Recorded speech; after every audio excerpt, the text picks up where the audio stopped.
I don't usually take jobs like this. Cleaning out the homes of the dead, it's personal, messy, sometimes heartbreaking. But this time I needed the money. The man on the phone was polite, distant.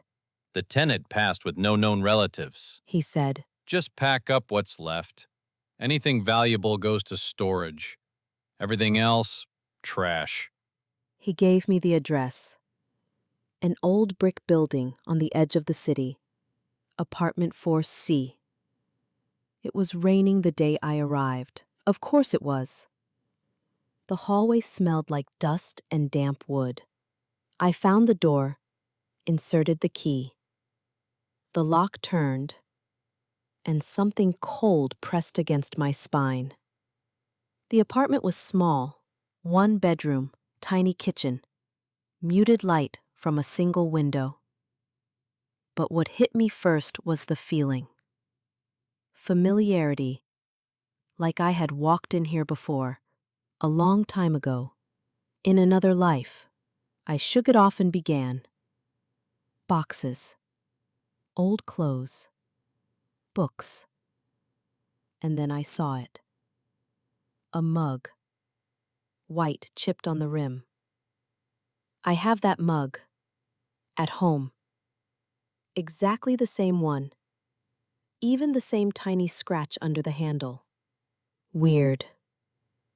I moved on. Next, I found a sweater. Dark green. Frayed cuffs. I pulled it from the closet and stared. I owned one like that in college. Had worn it until it basically fell apart. No way this was mine. But I remembered the loose thread near the bottom. I turned it over. Same thread. Same place. I told myself it was coincidence. There are millions of identical mugs, sweaters, books in the world. We all shop at the same stores. Right? But then I opened the nightstand drawer. There was a photo. Me, 10 years old, holding a birthday cake. Only I don't have that photo. I don't even remember that moment. Yet here it was. Me, smiling, wearing a blue dress. I vaguely remembered hating. My hands started to shake. That's when I noticed the calendar on the wall. Flip to April. This year. A red circle around the 17th, today's date.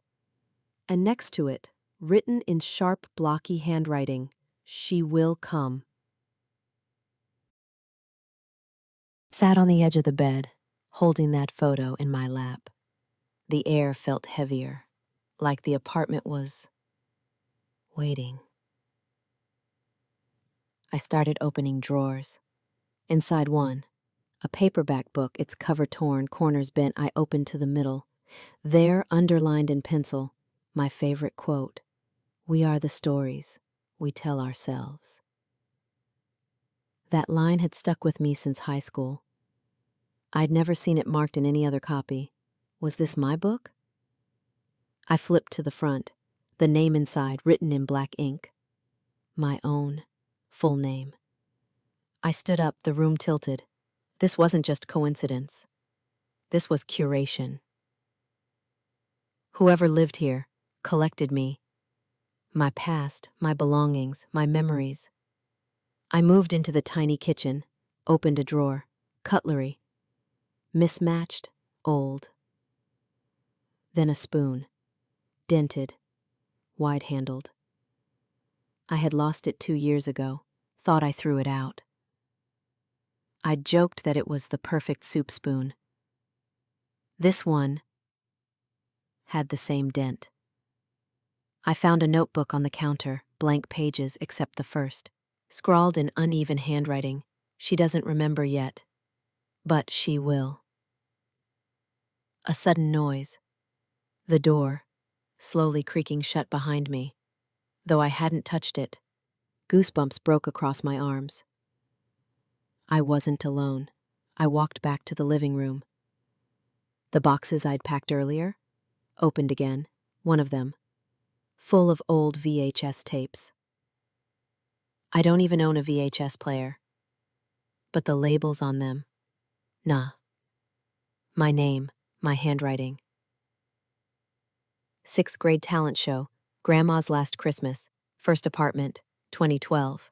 But I had no memory of recording these, no memory of watching them. Then I noticed the smell. Lavender, slightly burnt, the scent of my grandmother's old closet, the one I hadn't opened since she died. I turned in a slow circle. Every wall seemed to lean closer. Who lived here? I whispered aloud. Then I saw it. A mirror, standing in the corner, covered by a sheet. I stepped forward and pulled it off. My reflection stared back. But just for a second, she blinked before I did. I needed air. I stumbled into the hallway, breathing hard. The wallpaper outside the apartment was peeling, yellowed with age. The scent of mothballs and old cigarettes clung to everything. An elderly woman opened the door across the hall. She squinted at me. Back again, dear? I froze. I'm sorry? You were just here yesterday, she said, cleaning. Said you were moving out. That wasn't me. She tilted her head, puzzled. Well, you look just like her. Same voice even. Polite, too. I didn't know what to say. Did she say her name? Didn't have to. You already told me. Remember? She gave a small smile and closed the door. I walked back into 4C, legs trembling. Was this a joke? A setup? Some twisted art project? But I didn't know anyone who could pull this off. And everything felt too real. I took a video of the apartment, item by item. Mug, sweater, VHS tapes. My voice shaky, narrating. Look at this, I whispered. How is this possible? Then I sent it to my friend Leela, my best friend since college, a rationalist. She would know what to say. 15 minutes later, she called me. Okay, that's weird, she said. But that is your stuff. I recognize half of it. But I don't remember losing these things. Wait, she said slowly. This can't be real. What? That green sweater, you gave it to me for my birthday. I still have it. I blinked. No. I wore it in college until it ripped. No, she interrupted. I did. You bought it for me. You said it reminded you of your grandma. She sent me a picture. There it was, hanging in her closet. My sweater. Then what was the one I just found? Was someone copying my life? Reconstructing it? And more importantly, why? I turned on the VHS player, the one I hadn't noticed before, slid in a tape. Static. Then a home video. A girl. Me, age 11, sitting on a swing. Someone behind the camera laughing. I knew that laugh. It was mine. But I had no memory of this, no memory of being filmed, no memory of that swing set. I couldn't sleep that night. I stayed in the apartment. I don't know why. Maybe I was waiting for her, whoever she was. At 3 a.m., I heard a thump, soft but deliberate, in the bedroom. I followed the sound, flashlight in hand, and then I saw it. a corner of the floorboard slightly raised. I knelt, pried it up. Dust flew everywhere. Inside, a small, leather-bound book. I opened the first page. It was a journal. The handwriting was familiar, not identical to mine, but close. Uncannily close. Today she left her sweater at the cafe. I took it. She didn't even notice. Her memories are easier to collect than I thought. The more I know, the more I feel like her. But she doesn't know. Not yet. She walks past me on the street and never sees me. But I see her. Soon, it will be complete. My stomach turned. This wasn't admiration. This was obsession. I flipped through more pages. Some lines were crossed out, written over in black ink. Violent, hurried. One line repeated again and again. She doesn't deserve this life. She doesn't deserve it. She took what was meant to be mine. At the very back, a folded piece of paper. Typed. Neat. It was a lease agreement. Tenant. My full name. Signed 6 months ago. But I never signed this. I never lived here. Except there, next to the signature, was a fingerprint. I looked at my thumb. Same whorl. Same scar from when I cut myself slicing lemons. It was mine. I felt the walls closing in. This apartment wasn't just like my life. It was my life. Rebuilt. Reclaimed. Rewritten. By someone who believed it was hers. I grabbed the journal and ran for the door. But when I pulled it open, she was standing there. Same face. Same eyes.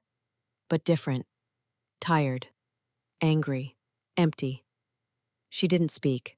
She just looked at me, like she'd been waiting for years. And then she said one word.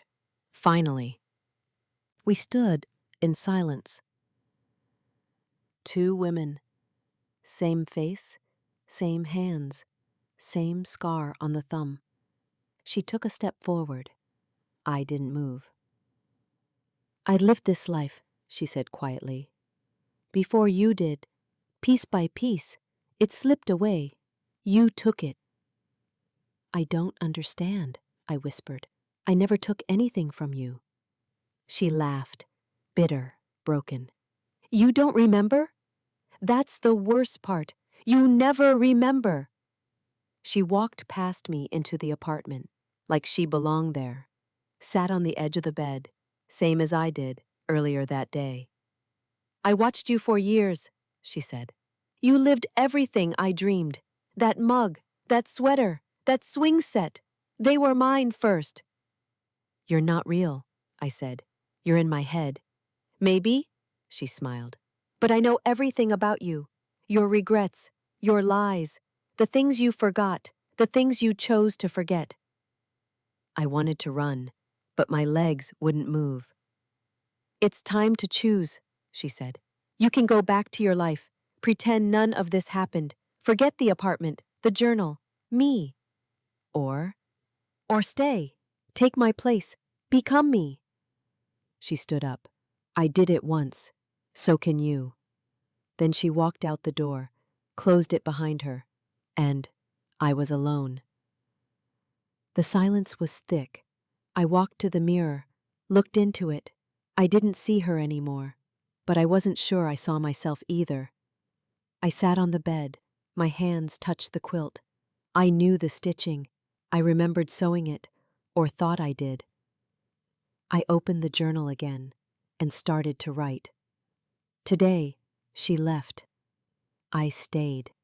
I remember now. Thank you for listening to my story. Do you ever feel like something in your life doesn't belong to you? Maybe it's a memory, a dream, or a piece of yourself you thought you lost. If this story made you think, please like, subscribe, and share. And remember, some people lose their identity. Others have it stolen.